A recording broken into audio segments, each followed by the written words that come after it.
Hello, and welcome.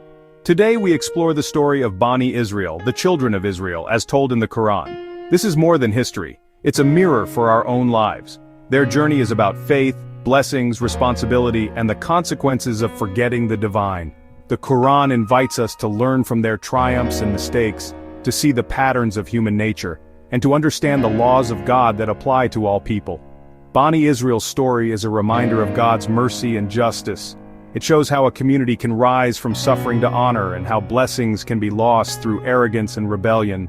Their story is filled with miracles, prophets, and choices, just like the choices we face today.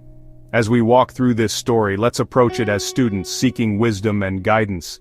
The Quran presents this narrative as a sign for those who reflect. So let's begin our journey into the story of the children of Israel. Who are Bani Israel? The name means children of Israel. The descendants of Prophet Jacob or Yaqub.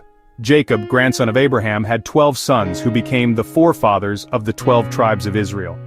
Their story begins as a family saga, brotherhood, jealousy, forgiveness, culminating in their move to Egypt through the story of Joseph. Over generations they grew from a small family into a distinct community in Egypt, holding on to the faith of Abraham, Isaac, and Jacob. Their identity was forged in shared faith and history.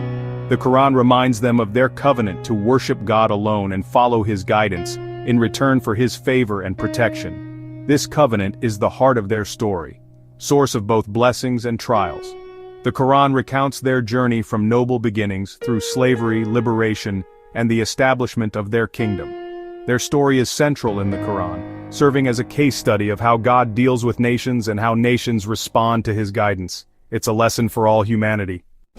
The Quran urges Bani Israel to remember God's immense favors. Their greatest blessing was liberation from Pharaoh's tyranny in Egypt, where they suffered as slaves. God sent Moses, who led them to freedom through miracles, most famously the parting of the Red Sea. In the desert, God provided manna and salwa, heavenly food, so they would not go hungry. When they thirsted, God commanded Moses to strike a rock, bringing forth 12 springs, one for each tribe. These miracles were daily reminders of God's care and power. Beyond physical needs, God gave them the Torah, a divine constitution and source of guidance. He forgave their mistakes, sent them prophets and kings, and granted them wisdom.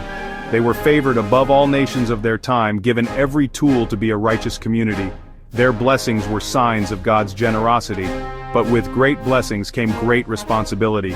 The story is a reminder. Divine gifts are not to be taken for granted. Gratitude and obedience are essential.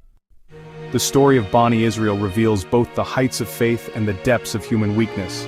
They showed patience and faith under Pharaoh's oppression, praying for deliverance. Yet after liberation, they often fell into disobedience and ingratitude. They refused to enter the Promised Land, complained about divine food, and longed for the comforts of slavery. They broke their covenant, worshipped the golden calf, and returned to old habits when Moses was absent. Materialism and arrogance crept in, leading to injustice and corruption. Some even rejected and killed prophets who challenged their desires. They altered scripture to suit themselves, hardening their hearts against God's guidance. Their story is a warning. Faith must be renewed and blessings must be met with gratitude. Forgetfulness leads to downfall. God's mercy to Bani Israel is seen in the many prophets sent to guide them. Their lineage includes Abraham, Isaac, Jacob, and Joseph. Moses stands out as their liberator, lawgiver, and leader. His story is central in the Quran. After Moses, Aaron supported him, and Joshua led them into the Promised Land. Prophets like Samuel, David, and Solomon brought wisdom and justice, marking the peak of their glory. Even in times of decline, God sent prophets Elijah, Elisha, Jonah, Zechariah, and John the Baptist to call them back. The final prophet to Bani Israel was Jesus, son of Mary, who performed miracles and called for spiritual renewal. Each prophet played a vital role, reminding the people of their covenant and responsibilities. The Quran honors all these prophets as righteous messengers. Their stories are lessons in guidance, mercy, and accountability. The Quran teaches that actions have consequences. This law applied to Bani Israel as to all people. When faithful, they were elevated and made leaders, enjoying peace and prosperity. But repeated disobedience, killing prophets, altering scripture, spreading corruption, led to God lifting His protection. Their unity shattered, their kingdom destroyed, and they were scattered across the earth. This dispersion was a direct result of breaking their covenant. The Quran presents this as a sign. Divine favor is conditional, not guaranteed by lineage. God is never unjust. People bring consequences upon themselves. The story is a warning. Blessings require faith and righteous deeds. Arrogance and neglect of guidance lead to downfall. The fate of Bani Israel is a lesson for all nations. True honor lies in piety, not ancestry. The story of Bani Israel is not a condemnation of a people but a universal lesson. In God's eyes, what matters is not ancestry but righteousness and justice.